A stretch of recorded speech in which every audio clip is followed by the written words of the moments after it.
కొత్తగా మెంతికూర పప్పు చేయాలనుకునే వాళ్ళకి ఈజీ పద్ధతిలో ఇలా చేసి చూడండి. ఫస్ట్ కుక్కర్లో పప్పు పోసుకొని కడిగి పప్పును కుక్కర్ పొయ్యి మీద పెట్టి తర్వాత ఇదిగో చూడండి మెంతికూర వేయాలి. ఆ తర్వాత ఉల్లిపాయలు, ఆ తర్వాత పచ్చిమిర్చి, తర్వాత టమాటాలు,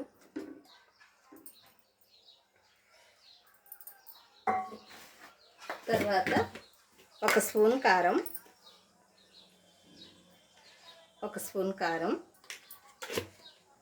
తర్వాత కళ్ళ ఉప్పు, ఒక స్పూను కళ్ళ ఉప్పు, కొంచెం చింతపండు,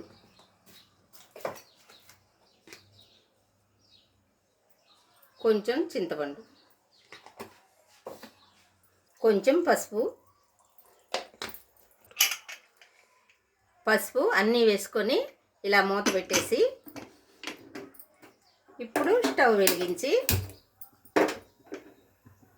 3 విజిల్స్ వచ్చాక తాలింపు పెట్టుకోవడమే. చాలా ఈజీ పద్ధతి.